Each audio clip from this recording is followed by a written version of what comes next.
Sith channel. My name is Jess if you're new here. I usually make videos with my boyfriend Nico, but unfortunately he's not really feeling too well today. He's been sick for the past couple of days, so it's just me today, and I wanted to make a video because I feel like it's been a while since we uploaded. We had a crazy busy weekend. We went to a convention and I dressed up as Belle, and Nico dressed, well, he didn't really dress up. He kind of wore a t-shirt that said Fiesta on it, and you could go check the picture out over on our Instagram at the Princess and the Sith.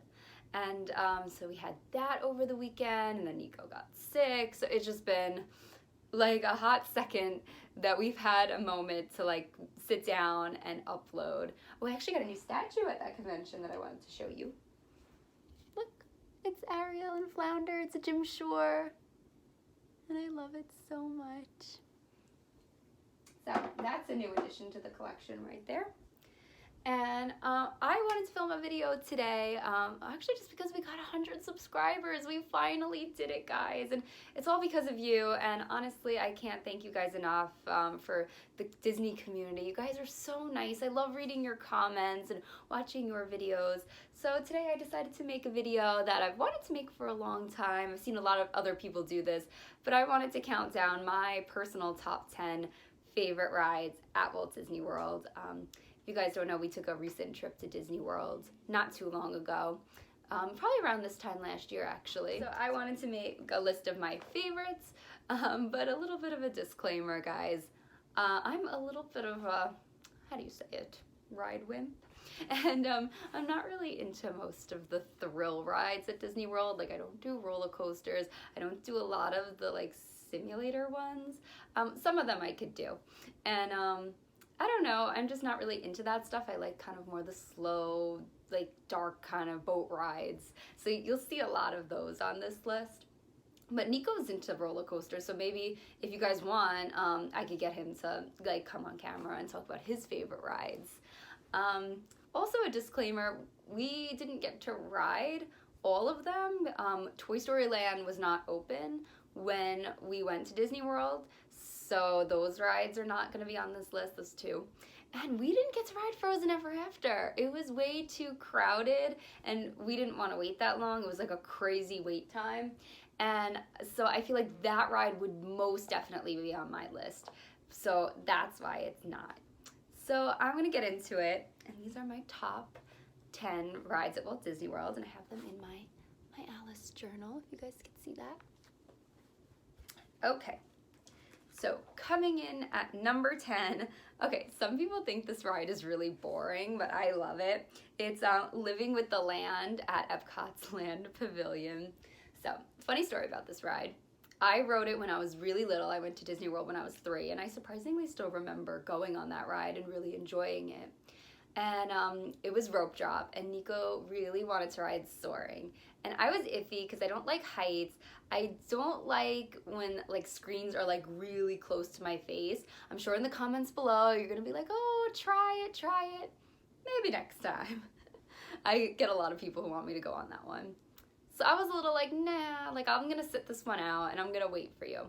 But then I realized that Living with the Land was right across from it. And I was kind of like, I'm in Disney World, like why am I gonna wait when I could go on a ride too?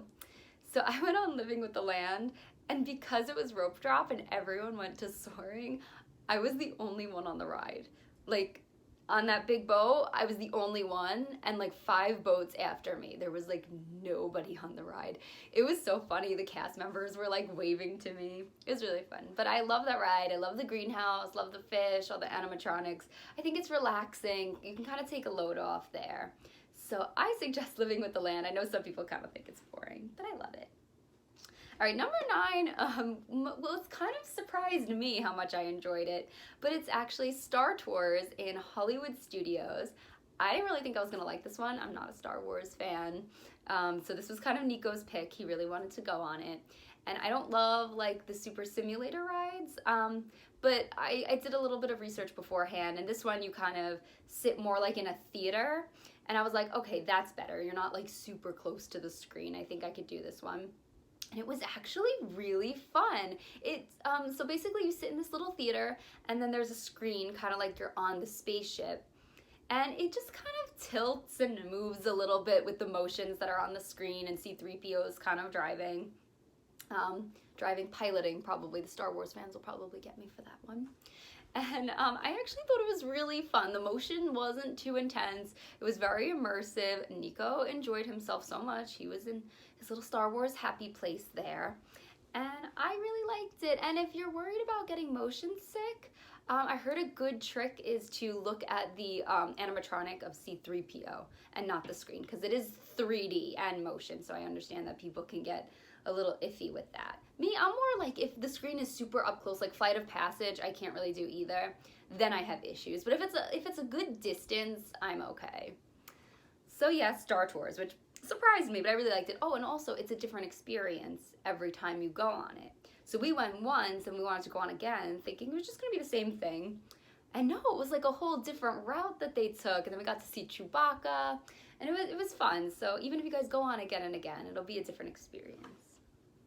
All right, so number 8, we've talked about this ride on the channel before, but it is the Grand Fiesta Tour with the 3 Caballeros over at Epcot's Mexico Pavilion.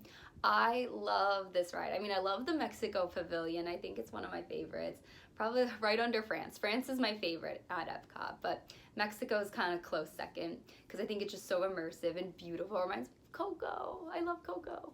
And so we went on this ride. There was no line. We had 0 expectations, and we loved it. So it's just a boat ride.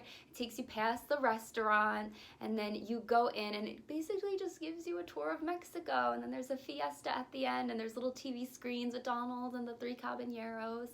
And this ride is so fun, and you feel like you are just transported to Mexico. And Donald Duck is always so funny. So I don't know why this ride isn't more popular, and I heard there's rumors that they might turn it into a Coco ride, and as much as I love Coco, I don't know, I'd like them to preserve this ride. I think it's really cool. So I would definitely give it a try. I don't think a lot of people know about it, but I would definitely give it a chance. All right, so number 7 is in Magic Kingdom, and it is the Winnie the Pooh ride. This is so funny. I knew it was there, but I kind of forgot about it. And so after the Happily Ever After fireworks show, I was like, oh my gosh, I need this day to last more. I can't leave yet, it can't be over. So we went past it, and I was like, oh my gosh, I totally forgot there was a Winnie the Pooh ride. And I think Nico and I both thought it was gonna be Kitty, but oh my gosh, this ride is so fun, and it takes you through the story of Winnie the Pooh and the Blustery Day, which is a movie that I always watched with my dad growing up. And it's pretty much like a standard dark ride, except, I don't know, I think it's a little, they spice it up a little bit. Like with Tigger, they have the ride vehicle bounce, and then like the room kind of shakes when the wind is blowing. So I think this is a really fun ride, and I don't think it's Kitty. I think my favorite part is the Heffalumps and Woozles dream sequence. It's so like bright and fun. So I would definitely give that one a chance. I wouldn't be deterred if you think it's a kiddie ride and see a bunch of kids on it. It's for everyone. I think so. All right, so number 6, very popular ride, and this was actually my first time going on it this past trip, and it's Pirates of the Caribbean. Now, Nico really wanted to go on this because he's a big fan of the movies. I've never been on it before. And we get on, and it's dark, and then there's this huge drop that I was not expecting, but it was actually really fun. For someone who's not really into those things, I thought it was fun, and the drop is in the dark, so you can't really see how far you're dropping, so I am a fan of that, actually. But I think the animatronics are amazing in this. I think my favorite part is after the drop and the big ship and like the bombs going off on both sides. That's gotta be my favorite. I thought it was so cool. And of course with the dogs at the end, there's one dog, the prisoners in the end. I thought that was really fun. Nico loved it. You guys should have seen his face. He was so excited to go on it. So I love Pirates. It's a classic. So that was definitely a win for me. All right, so number 5. People have very mixed feelings about this ride, and it's a small world. This is a Disney World classic. I will not go to Disney World and not go on It's a Small World. This is such a classic. I love the little song and the little dolls and how they're dancing. It was 15 minutes too long for Nico. I don't think he really enjoyed it too much. But, you know, as a ride, I don't want to say wimp. I don't want to call myself a ride wimp.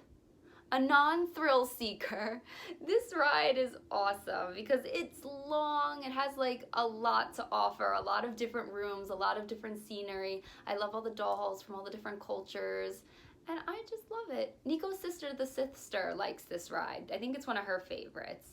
And it's classic. You can't beat the classics.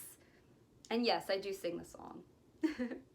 All right, so number 4, this was my first time riding on our past trip, the Under the Sea Journey of the Little Mermaid. I had to look because I didn't remember the name. I keep getting confused with Voyage of the Little Mermaid, the show in Hollywood Studios, but it's Under the Sea. Can't even say Journey of the Little Mermaid. That's it. So this is my first time on this ride, and as you just saw, I'm a huge Little Mermaid fan. So I was super excited to go on this one. Kind of reminds me of the Seas with Nemo and Friends, but I like that this one, like the shells, like you kind of drop under the sea, and they have the ocean. You'll know what I'm talking about if you go on the ride. I'm bad at explaining things. And it was so funny. Nico makes fun of me about this all the time, but when they turned to go to the Under the Sea part, he said that my jaw just dropped. And halfway through that sequence, I just lifted my jaw up and didn't realize it. But I was so amazed at that scene and just the whole ride in general and how immersive it is. I mean, you can't beat The Little Mermaid. It's a classic, and I've never been on one of those rides that was tailored to The Little Mermaid, so seeing that and all the beautiful animatronics were just awesome. And I think it's really fun. And I think unpopular opinion, maybe, I think the Seas with Nemo and Friends aged a little bit. So if you're looking for something similar to that, but that still kind of holds up, I think this ride is really fun. Sorry if you guys like the Seas with Nemo and Friends. I think it aged a little bit. Sorry. All right, so number 3. This one is a ride that I refused to go on when I was a kid. Don't even think my parents could get me to walk past it. And that is the Haunted Mansion. I've been avoiding the Haunted Mansion for many years. And Nico really wanted to go on it. And he's like, Jess, out of all the rides in Disney World, I think you can handle this one. Now, I hate jump scares. That is something I'm like, no. Creepiness I can handle, but I was like, I don't want anything just creepy popping out at me. And he's like, Jess, it's Disney World. I don't think, it can't be that bad. So I was like, oh, fine, I'll face my childhood fears of this ride finally. And this story makes me laugh every single time.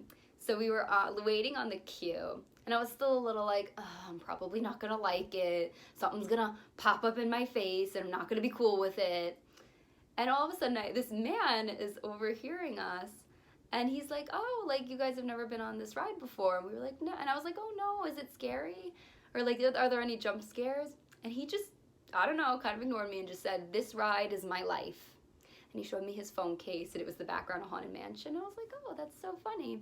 And he told me, he's like, I come to Disney World once a week just to ride the Haunted Mansion. I started laughing. I thought it was pretty funny. And then we went into the stretching room, and he's repeating every single line that the narrator was saying. And I started hysterically laughing. I thought it was the funniest thing. And he totally helped me get over the fact that something might pop out at me. So thank you to that man that I met on the Haunted Mansion queue. You're probably not watching this, but if you are, thank you. You made my experience so much better. And I hope you're still going to Disney once a week to ride the Haunted Mansion. So anyway, we get on the ride, and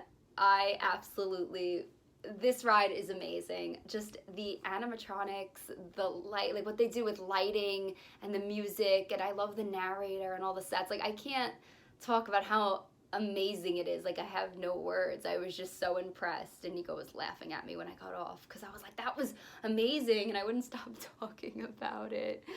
So surprising to everyone I know, but the Haunted Mansion's my 3rd favorite ride. There's only 2 more I could think that I was a little bit more impressed with, but I absolutely loved it, and I want to ride it again and again, and it was so fun. And I'm sorry to my mother who was watching this that tried to get me on that ride for years, and I refused. I promise when we go to Disney, we'll go on it together. All right, so now number 2. This one is so close to number 1. Number 1 just has a little bit extra magic for me, but number 2 is Toy Story Mania. Nico and I went on this ride 3 times on a very busy day at Disney World because we loved it so much. I just think the spinning is so satisfying. That was like my first thought when I got off the ride. I'm like, ooh, the spinning and then the way it gets you onto the screen, it's so satisfying. And like, who could beat Toy Story characters? I mean, I love Toy Story and the classics, so that was just so much fun to see them all out there, and their like little banter was really funny, and their commentary was so funny. And I love the game, and I like that it's like a competitive thing. Of course, Nico got a higher score than me every single time, but he's just good at those kind of things. But I think that ride is so fun, and I love the 3D too. So I think it's a win. I think it's perfect for all ages and families. Again, I have nothing else to say about it. I know some of these rides, I'm like, I just love it. There's no words. I just love it. Alrighty, guys. You guys made it all the way through. Thank you for sticking with me. But my number one favorite ride at Disney World is Peter Pan's Flight. And I know what you're going to say. You're going to say, Jess, you just said you cannot ride soaring because you don't like heights. Well, Peter Pan's Flight is a nostalgic ride for me, and I'm, for some reason, just not afraid of the heights in this one, and I'm gonna give that to Disney Magic. I don't really know why I could do this ride and not soaring. Maybe I'll just have to try soaring out. But this ride is just that purest Disney magic. Right when Peter says, here we go, and you fly out, and you see Nana on the ground, and you're flying over London, and then you get to Neverland. Sorry guys, I had a little bit of an interruption. But as I was saying, this ride's a little bit more dated. The animatronics don't look like as pristine as like Pirates of the Caribbean or the Little Mermaid ride. But I like that. It's so classic. It's so classic Disney. This was one of the original opening day rides, and I feel like it still has that feel of it. And I love seeing like the mermaids and the Indians and the end of the battle in Captain Hook. And this is just a ride that makes me smile half all the way through. And the queue for this ride, oh my gosh, the new queue is gorgeous. Like we had a fast pass, but then I was like, oh, we have to rope drop it so I could at least see the queue. And oh my gosh, it was magical seeing Tinkerbell fly and making things move, and you guys could touch the little bells through your shadow. They really did a great job with that ride. So anyway, guys, that's my list. I hope you guys enjoyed it and stuck out all this way through. We got a piece of hair. It's bothering me. Oh, great. Maybe I'm getting sick too now because of Nico. Anyway, I hope you guys enjoyed. Leave a comment down below and tell me what is your favorite ride at Walt Disney World. All right, guys, have a magical day, and make sure to press that subscribe button if you like Disney content.